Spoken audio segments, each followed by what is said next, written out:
Hey, so we're really excited today to have Amber Wheeler. Amber is our office manager. Yes. Amber, thanks for being on the show with us. Mm-hmm. How does that make you feel to be here with us? Our dynamic is thriving. No, I'm a little terrified, but I'm here. Hi. Why are you terrified? You're scared of us? I'm just kidding. 40 viewers. Yeah. It's actually just the 35. I am good for the 5, but the additionals. Oh, gosh.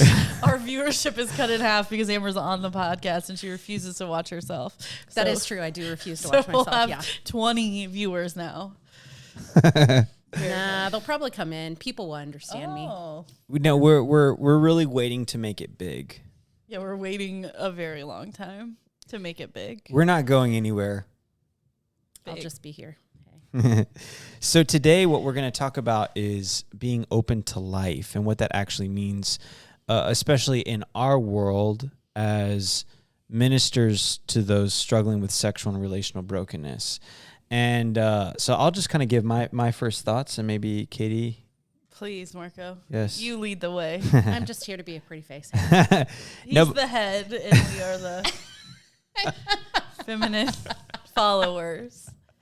So when we talk about being open to life, what I think of is recognizing that I, as a sexual person, have a capacity to either bear life if I'm a woman, or to engender life or procreate or sire.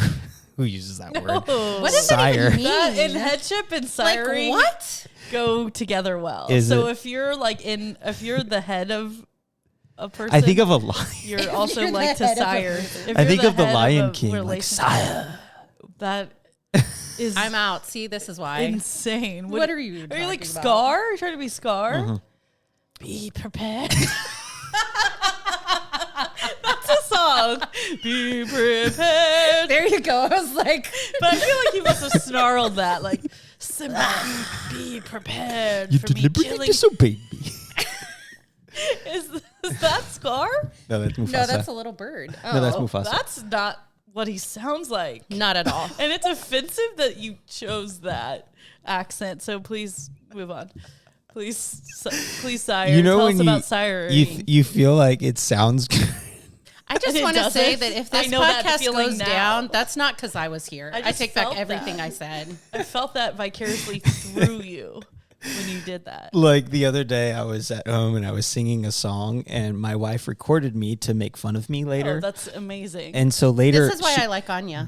Later she Yes, was playing valid. it, and I was like, "That sucks!" Like, who is that? I thought she was watching some like praise and worship video of like some awful singer, and it was me. Surprise!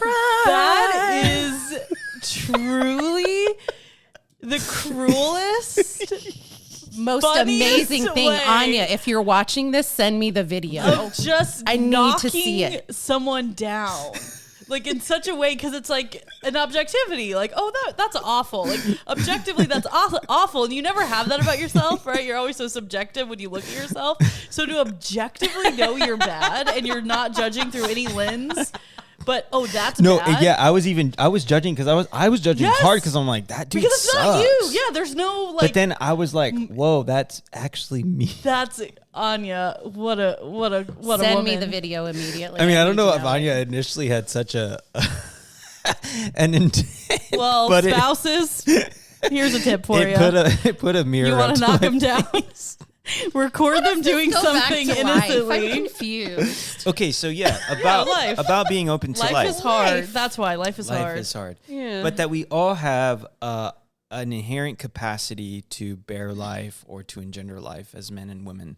And so it's our responsibility. We're given responsibility to come into right relationship with those powers that we have as sexual people. And so, like, for example, in my own story, same-sex attraction stuff, that I can see me stalling in that as not really facing the capacities I have as a man to bear to engender life. And so, not to say that everyone has to end up in a marital circumstance, but it is to say that those powers are really important Yes. It's a part of being a member of the human race. And so we can't say, oh, well, I'm just gay, or I'm maybe married and don't want to have children, so I'm going to suppress this capacity in some way, or I'm going to sever it, or whatever. So obviously the open to life issue broads many topics and themes. Sure. And so I think in our reality at Desert Stream, it's to say, well, wait a minute, these powers of life and love are actually really beautiful. Yeah. They're powerful, they're beautiful, they require boundaries and self-mastery, being able to possess oneself and to actually give oneself and to be received. All of those dynamics are at play. But that all of us, in becoming who we are as human persons, we have a responsibility to face those realities. Yeah. Right. Does that make sense? Yeah. Yeah. And I think it kind of, it harkens to this idea that the Imago Dei is operative in all of us, and part of being in the Imago Dei is the ability to bear life or create life in some way. Yeah. So even if though you may not be able to have kids, or you may not be in a marriage where you can have kids, there's still an objective dimension of the Imago Dei and being able to bear life and being oriented towards that. So it's not just women and men in a marriage, it's all of us, Right. single or married, able to have kids or not, who have this orientation towards life. And Living Waters, the Imago Dei is so important, right? That's why we strive to be chaste for the others, the Imago Dei. So it does have implications for us. When we talk of culture of life, 99% of people are going to think abortion, euthanasia, and that's not our lane in Living Waters. But I think this idea that each human has this dignifying, intrinsic bearing of God in a certain and unique way, and that has to do with being open towards life, is essential to what we do. So we're trying to stay in our lane, but also, you know, the being open to life isn't a one issue thing. Right. And I think in today's culture we can make it that, like, it's, oh, if you are, you know, pro-life, then you're open to life, bar none, where it's more like, well, every person has this inherent dignity that it's our job to try to uphold in the best way possible. Yeah. So that has to do with being oriented towards the other and oriented towards life in whatever sort of relationship you find yourself. Yeah, I like that too. Like the issues, like there may be some that are preeminent because of our time and our culture, Yes. but they're all equal in dignity. Exactly. And to become so narrowly focused on one to the exclusion of others, even if maybe contradictory. So I'm pro-life, but I don't want to I'm pro-life, but I'm also pro-death penalty. You could say, okay, there maybe is extenuating reasons and different thinking, but on a continuum, that seems to be maybe an inconsistency in your culture of life. Right, If right. on one hand we can't decide life, and another hand we can. And so I like having a cohesive, it's real, I mean, again, there's so many nuances, and this is not a political debate, but there's nuances. We only have an hour here. We only have an hour. But like open to life means the dignity of a human person, created in the image of God, man for woman, woman for man. Yeah, and the phrase "culture of life" is pretty Catholic. I would think it's pretty Catholic. Yeah. I mean, Yeah, I've never heard of that. Amber Okay. is our Protestant friend. She's Trophy Protestant She's in the the room. token Protestant Oh, on this jeez. podcast. But no, so I reject all of that. please do. But we tend to throw around words, especially, you know, whatever, Catholics with Catholics, evangelicals with evangelicals. But culture of life is more a Catholic term that has been adapted by certain evangelical circles, to be sure. and I think for us, like at Desert Stream Living Waters, we kind of look at what directly involves the powers of our sexuality. So like abortion and promiscuity, and I know this is a little bit more of a contentious issue, but the issue of birth control, which is mentioned in chapter 7 of our guidebook, under the thesis of renouncing idols, but how we sort of sever the relationship of sex and babies, and how we sort of want to, in an effort to live with a lot of sex, but no implications of life coming forth from that. Right. That's where I think is more of our lane. Like, well, let's probe that deeper, and maybe we can. Yeah, absolutely. So I want to ask you a couple questions, especially as women. I think it's important coming from your experience, like what is your sort of view of the especially contraception, but maybe, and Amber, I'd love to hear your thoughts on this in light of what John Paul II, because I know you read Theology of the Body. Yeah. We went through it as a staff. Yeah. And what was it about the Theology of the Body of John Paul that sort of informed some of your opinions in regards to contraception? If I could stop before that question, which is Yeah, important. What was your opinion pre-TOB? Yeah. As a kind of Protestant, what was your opinion on birth control?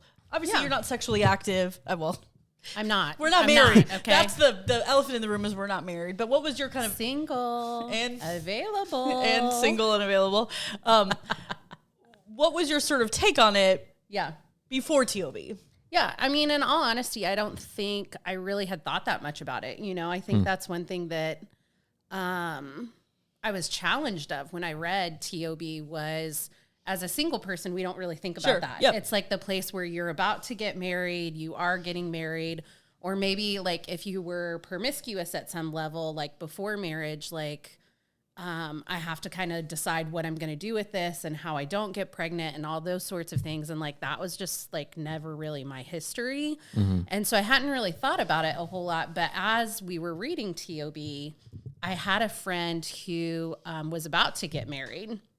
And so as a single person, that made me think about it a little bit more because I had been like in discipleship relationship with her. Like, we had kind of talked about many things in life, and she kind of asked me this question about, like, I think I'm probably going to go on birth control, or like, we're kind of thinking about condoms. Like, what do I do in that? And I was like, oh gosh, I've like never really thought about that. And then later, actually, after reading TOB, like I had some health concerns myself. And one of the things that I was offered at the doctor's office was pertaining to hormonal medication, like through the form of birth control. And so like within that, it's like, as a single person, I now have to think about this. I have to be engaged in this, like for people around me, but also for myself. And so, yeah, I think at some level, like as a single person thinking about medically, if I do this or not, like how is that going to kind of affect my body in some way if and when I do get married? Like I kind of have to think that through a little bit. And then for my friend who was getting married at that time, we had many conversations actually when we were reading through TOB, like actually, are you able to receive the fullness of that seed and that life being given to you? Or is it kind of like, I don't want to deal with that necessarily, but I want to follow like my urges toward this man. And so really like thinking like, what is the fullness of love in those moments? Yeah. Excuse me. What's the fullness of love in those moments, both for the potential of this child, but also how I relate to this other and how this other relates to me. Wow. Yeah. I didn't know you were going through that as we were reading Theology of the Body. Oh, sorry. I must have not shared well. No, we had times where we shared. Apparently, I just kept the thoughts to myself and my friend. So how did the conversations go? Like, was it, where did she land with it? In all honesty, I mean, we didn't have a conversation like, are you going on birth control? Will you not? Are you doing family planning? Are you not? But I'm very much like along the thought that like wherever we are, like as a Protestant, it's very easy to say like, oh, this is a Catholic idea. Yeah. And I think like even sometimes in a Living Waters training or a Living Waters group, as a Protestant, we read that and we're like, how dare you try to tell me what to do? And it's like, okay, but could we have a moment where I actually like take that information in, and in that, like, it's not my job to convict you of that, right? It's the Lord's job to convict you, but are you open to have a heart to receive what's being said and wrestle that out with God? And I think that's true of every Catholic and every Protestant. Like if you're a Christian, your job is to receive these things and wrestle that out with the Lord. God, what are you asking me to do? Am I like holding something back in this place? Am I like just going according to what my culture has said or my church has said, or, you know, any of those sorts of things? But biblically, Lord, like, let me get in with you and wrestle these things out and actually hear what you're saying within that. And so that's what I challenged my friend in. I was like, hey, I'm reading these things like Theology of the Body. This is kind of like how John Paul was kind of talking about how man relates to woman, how woman relates to man. And it just kind of has some of my thoughts thinking. And that's actually what opened the conversation. It wasn't like, I want to know what to do about birth control. Amber, Sure. tell me the answers that you have inside your mind and what you would do. It was more about conversation about what you were just Yeah, this is just reading. what I'm reading. This is kind of what the Lord's like putting on my heart and I'm personally wrestling through. And she was like, oh, wow, like I've never seen it in that way. It was just kind of like getting pregnant or not getting pregnant, or what's most responsible for us as a couple, and not necessarily this place of like, am I receiving the fullness of this? Am I ready for this as I engage with him in this way? And then also something that John Paul also talked about, and that was kind of this idea of like when you're not having sex with one another, like how you're engaging to love one another in that time period too. Yeah. And that's like something totally different, I think, in a perspective where you are dealing with contraception, is I don't actually have to deal with that because there's this other thing kind of protecting us there, versus me having to engage in this other way that maybe doesn't fuel the like sexual desire that I have, but still connects me sexually to this other. Yeah. So you're talking about the areas in which John Paul II says, like, whenever you don't want to achieve pregnancy for whatever reason, there are other ways of engaging intimately. Yeah. You know, that isn't necessarily genital, but it's still really important. Yeah. And what I'm hearing you say is that with contraception in the mix, it sort of gives you a bypass from those other things that could be really helpful and emotionally bonding with one's spouse. Yeah, not always. Sure, Not yeah. always, but it Good. can. And I don't have to think about those things when I have the backdrop of the place that this thing will just protect me. Yeah.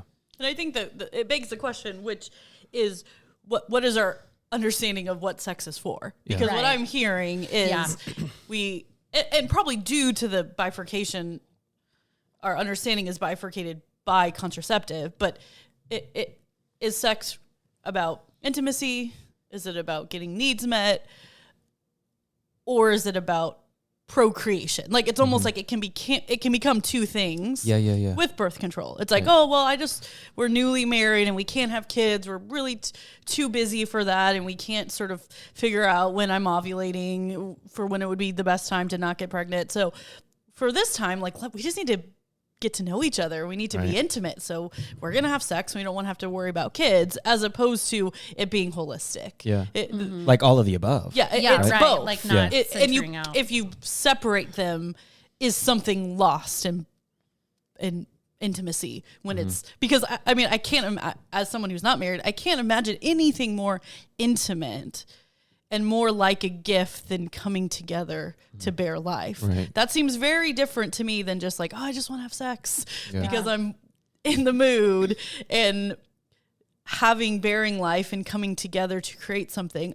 I imagine, I mean, it's idealistic to say the tone would change, but our understanding of sex is different if, like, then it's all about pleasure. Sure. And I don't think there's any biblical basis for sex just being about pleasure. Yeah. I mean, Well, and also to me too, I think like if the Lord did want to give a child during that time, like what am I doing and holding back my gift to the Lord there too?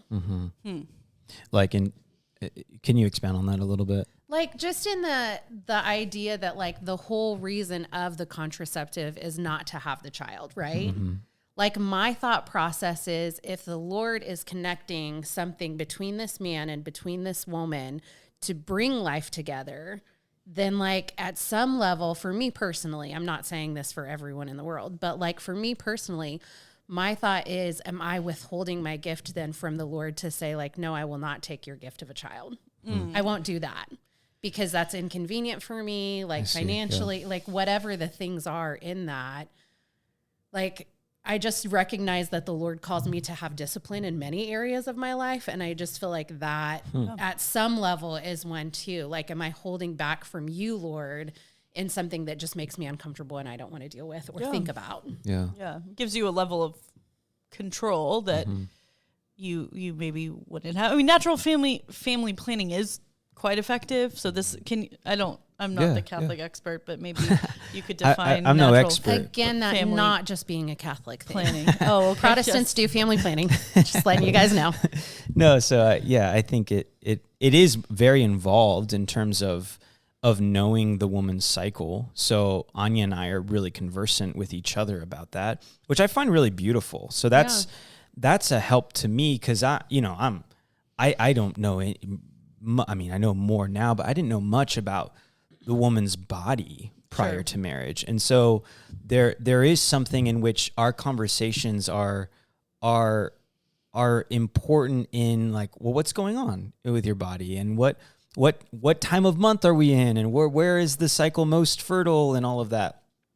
I find that really helpful just as a guy, and that actually coaxes me into a relationship with Anya, which I think is really important for us. Like, hey, let's talk about this instead of like, hey, let's like not talk about it. And can we just like have sex, but not talk about all that goes into that, And so that I find that to be helpful. The natural family planning process, like NAPRO technology and all that, it's pretty effective. And, but it does take a while to kind of get used to, So obviously Anya is doing most of that because it's her body, but I'm in on it, which I think is really helpful for guys. And it kind of opens I think a healthy, necessary dialogue about, oh, this is what's going on, So I like it. It's created a space of intimacy and openness for us. And like you said, Amber, like let's say certain stages of the month where we're not engaging intimately sexually, but we could do other things, which is not necessarily my first thing,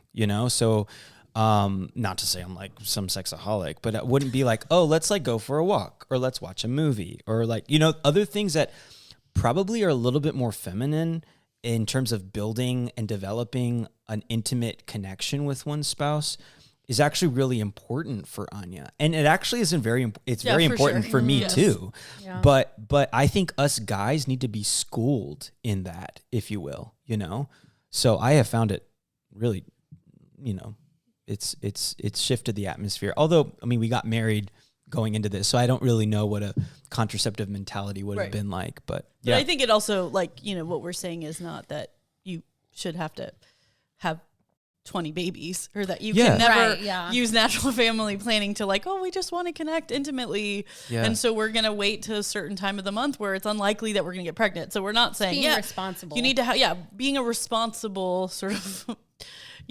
person who's able to engender life. So again, we're not suggesting that, and if sex is only about baby making, right, bar none, but it's about being responsible and reading the body. Yeah. Having a theology of the body. And I think too, can I say something really quick? I just want to say, I think that's such an important point, Katie, because we mentioned this in a next episode, but about this document called Humane Vitae, which is pretty short, but it's all Pope Paul VI, who's writing about contraception, and he gives like these little criterion for a couple to discern to not achieve pregnancy.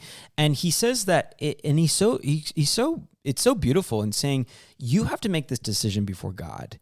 It's not like, oh, well, the priest can say no, or the pastor or your friend. Yeah, exactly. It's like, no, you have to go with an open heart, like you said, Amber. Like, are you open to this? Like, why kind of the blocks? And then you make a conscious decision like, let's postpone, or actually I think we're open and we should proceed. So I highly recommend. It's super short, and I'll link it to the show notes. But I do want to go back to what you said though too about learning the rhythm of Anya's body, because I do think that is an element too that's really important in a marriage.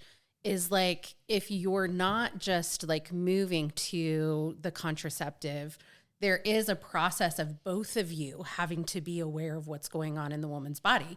And so that's like opening up and being vulnerable to him, but him also saying, hey, this rhythm of your body is important and I need to know that. And I think like that gains levels of intimacy for you both as well, in like caring for the other and being open to the other before you ever get to the sexual act. Okay. Yeah, exactly.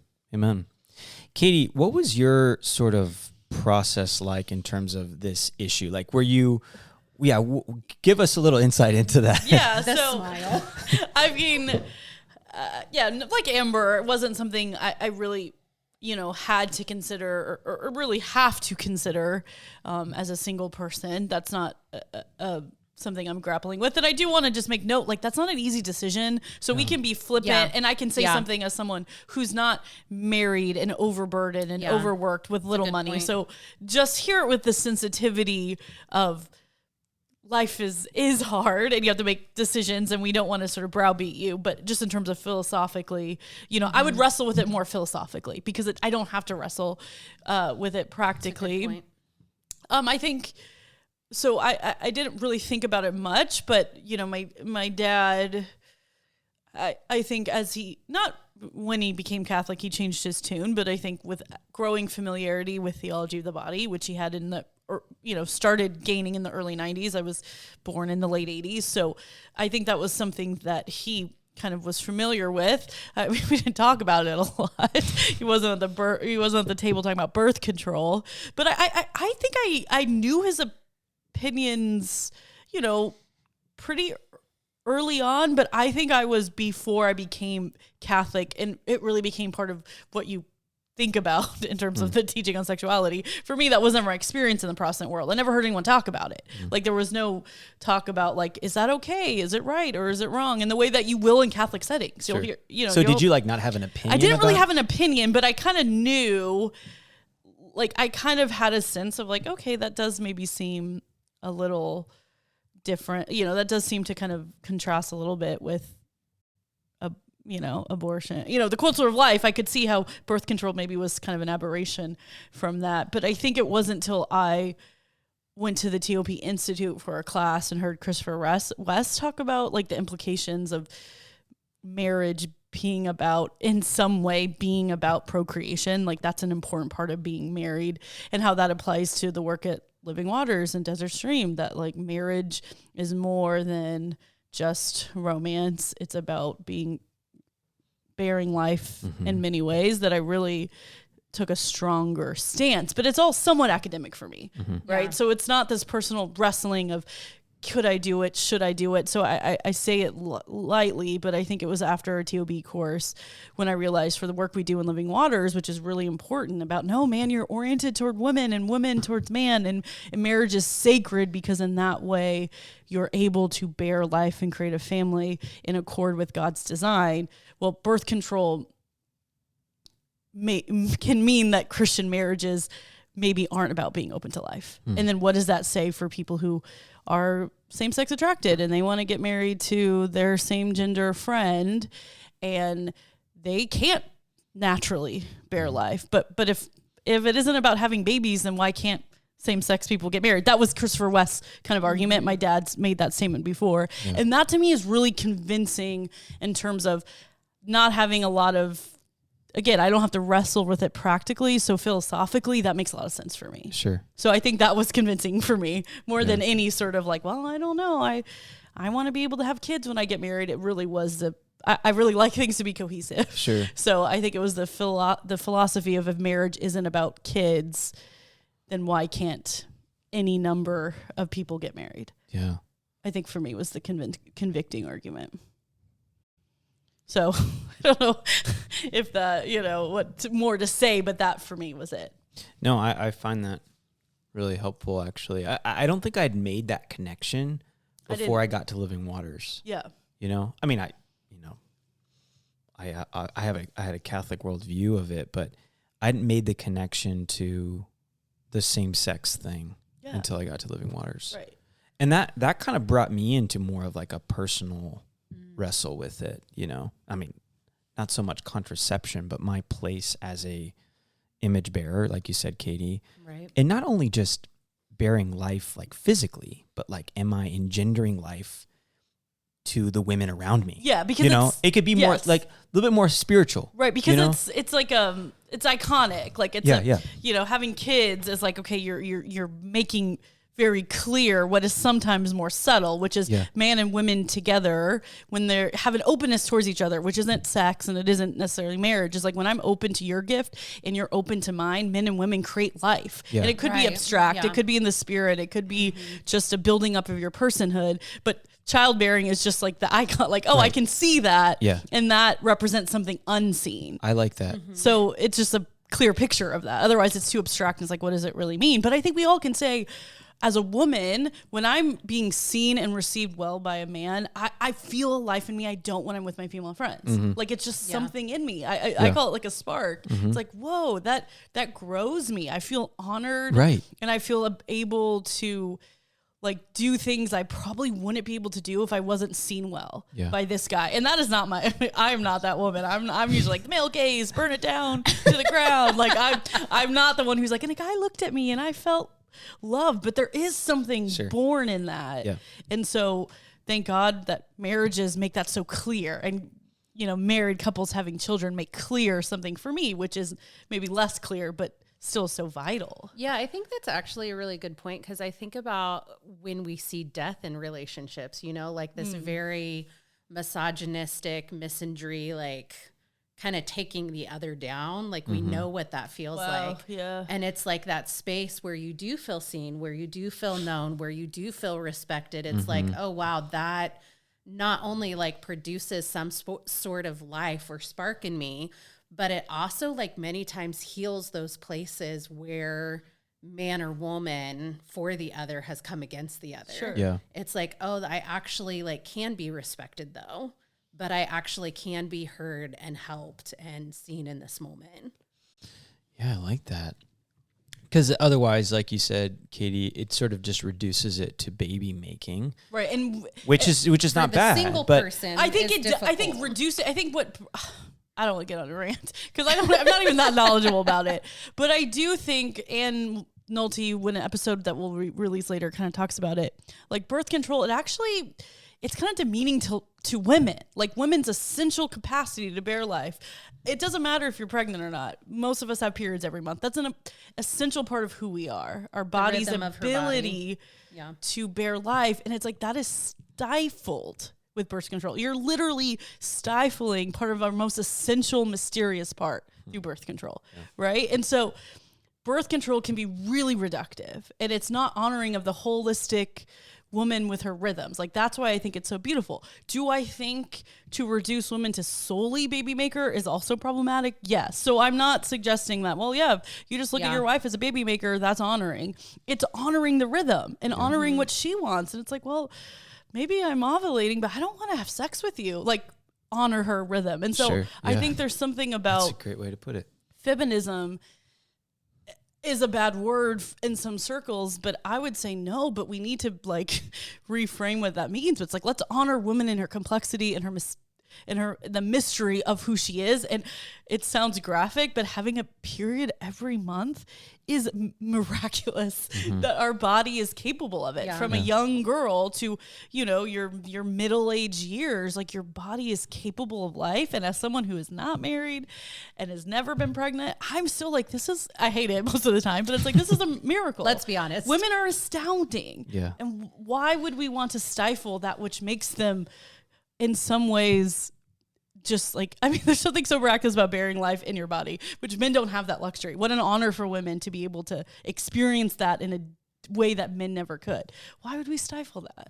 I don't think like as a woman, I'm like, no, I want the mystery of who I am to be preserved and not sort of chemically altered so I can just have sex with someone who doesn't want to have kids with me, like for whatever reason, you know what I mean? So I take it as a larger, I see things through that lens maybe, but I think it's important. I think it's really important. I want to ask you more about like kind of the respecting the rhythm. Yeah.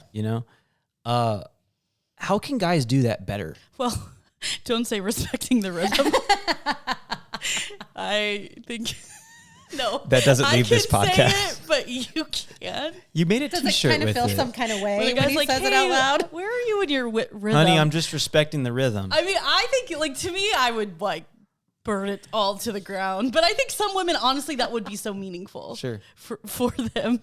I'm sorry, I'm just envisioning Marco walking in on a Monday morning. So where's everybody at? I can't talk about Don't do that. in the context of a relationship because that's not where I am. But I will say this is such a like personal story, but like when I first got my period, I was on vacation Which, like, of course, like, because when you're a girl and you first get your period, you're like, what has happened to me? Like, what world am I now being introduced to? But, like, it was so sweet. My dad, like, didn't make a big deal of it. Thank God I have, like, brothers. Like, it would have been so weird. But, like, we had breakfast and he bought me, like, flowers. I was like, oh, it's so great to be a woman. Like, that, like, things like that. Like, I don't, so how does a husband do that? I don't know, but it kind of sealed it. Like, oh, this is beautiful. Like, I think women can be so ashamed of it. Like, you know, it's kind of like, don't let anyone see you get the tampon out of your bag. Like when you go to the bathroom, like hide it. Yeah. As opposed to being like, oh, this is beautiful and it's honoring, but it in some sense it's sacred. Not sacred and you can't talk about it, but it is such an important part. So I don't know for dads out there, like just honor your daughter and, you know, maybe buy her a flower, and if she doesn't want to talk about it, be like, well, I'm so glad you're a woman. And that for me was really important. I don't know, like as a spouse, that's so different. You probably don't want to, I mean, maybe buy her flowers every time she's PMSing. But like being aware of it, I think too, you know, it's so misogynistic to every time a woman's like having a bad day being like, oh, she must be PMSing. You, as a teacher in high school, you hear that all the time. Like every time you're rude to a disrespectful to a student in my case, you know, it's like, oh, she's PMSing. That's so rude and reductive, but also be aware that it's a real thing. You don't know what it's like. Your hormones are going crazy and you do actually, it is hard to react appropriately because of that. So just honoring kind of where they're at. I don't know. I really like this theme. That's a I mean, that's so weird because no one's really engaging with me about my period. Thank God. Exactly. That's not what we're asking. Yes. But like, I think sometimes just like recognizing it or being like, oh, wow, like that must be really hard. Like, let me get you some Idol. Something like that. That's like honoring what's happening without becoming saccharine or like reductionistic in it. I also think like for men who are both married and single, I think it's important to know, I don't know if any man has ever been told this, but like even figuring out those things for the woman about her own body is difficult. And so I think a graciousness when those things come up, because it's like, I'm still trying to figure this out. And I'm trying to figure out where my hormones are today and how I'm responding. Like, I understand could not be good, and I'm going to have to repent for that with you later. But, like, just kind of giving grace to that instead of, like you're saying, these misogynistic comments that sometimes come culturally normal, but, like, really are not honoring that gift of God for her and for you later. Yeah, and just, like, I don't know, appropriately being like, man, woman, fill in blank name, don't call her woman. It's like, you're amazing. Like, honestly, when you're having a bad day and you're like, I feel horrible, like, my life is like just constrained by headaches and cramps and all this stuff, being like, wow, your body's amazing. Like, from a man who loves you, who's in a marriage with you, like, that might mean something. Because it's like, this thing is so inconvenient, but to have someone else kind of marvel at what it reveals, I would think that would be nice. And I'm sure to give grace for herself too. Like, you recognize those things about yourself and like, this seems like not great for me or great for him or, you know, though we know this is going to be a gift later and like, you know, so just, the place is to be gracious to her so she can have grace for herself. That's great. Period talk on Desert Streaming. Honor the rhythm. We got real personal today. Respect the rhythm. Respect the rhythm. Please don't say that. Stop that process. But yeah, do that. I like without words. Without words. Don't ever use those words. Is there anything else? Just kind of on your on this topic of contraception and moving away from a contraceptive mentality. I like the broadening of it, you know, because we do become hyper-focused on just bearing life physically, but it actually is much deeper than that. Sure. I think Living Waters does a phenomenal good job of that. Yeah. Of elucidating those rather deep truths to rather practical applications. Which is, you kind of need that. I mean, again, if you don't have practical application, like even my understanding of birth control, it's still rather flimsy because I've never had to put it in practice, right? So my word... That's where the things get real. Yeah, and so I think practical applications of these things are really important to strengthen what you believe in the sacrifice. Yeah. of your belief in certain areas. Sacrifice that you have to make because you want to be faithful to what you believe. Cost of it, yeah. Yeah. And the language also of John Paul of gift, which I think is like, we've definitely taken that from him in Living Waters, but that women are a gift in their bodies. And so like honoring that and paying attention to that, I think it's a rather new concept in our postmodern understanding. It's a new concept. If I do, I modern can say myself. Catholicism. Yes. You said like, who's that really famous? Not the mama. Not the mama. You remember that dinosaur show? Oh, absolutely. Iconic. Not the mama. Oh, that's so She was good. normally flew after. That show is insane. Scary. Like the baby goes flying. Yeah. Oh my gosh. There's an episode with the dad throwing the Just baby. throws the baby because he's like, not the mama. And it's like, and you're as a 7-year-old, you're like, this is so funny. I'm sorry, you all remember these things, like these specific episodes we from when Googled you it, were we Googled 7? it, we Oh, okay. Yeah, we did. I was like, whoa, my memory is like shot apparently. You sound like Jordan Peterson. Well, I think postmodern. Like, won't say Well, any you more sound like a about- dime. I won't say any more about Jordan Peterson because I do think yes, he's very popular, but he kind of sounds like kind of like a death rattle. cut here. Oh, here. Amber, it was great to have you on the show today. These reasons are why I'm terrified. But thanks for having Your me. thoughts on Jordan Peterson? Why do you like working for Desert Stream? Why do you like working with me and Marco? Yeah, that's a better question. I think it's a good time to cut the podcast. Anyone else? What would be like, what's your favorite thing about me Who's your favorite employee? between the two of us? Don't answer that. She's gonna say Katie. It has to be me. Marco's I easy plead the to fifth. like. Marco's easy to like, hard to love. I'm just kidding. How am I on the day-to-day basis? You're okay. Take it off my sarcastic hat. Marco's a very easy person to work with. He's like very kind and jovial and easygoing. You're a very easy person to work with. I honestly think that's You're true very of most of our collegial. staff. Yes. I do too. But Yeah. Marco's It's a fun place. exceptionally collegial. Katie, that's 'Cause we really have- nice. I would say Exceptionally. I do Remember think that so, when you use it because later. I think like I could be easy to work with, but I have like sharp edges that if you run into, it's like, ooh. But Marco doesn't really have those. And that's a great I mean, it's a great quality in a coworker. You should probably talk to my wife. No, sure. I didn't mean that's why I said at work. At work. At work. Specifically. I'm getting better. Marriage is refining me. We're so happy for the married man, says the two single women. Been desperate for years. Guys, these women are Desperate. single and Whoa. available. Oh, not desperate.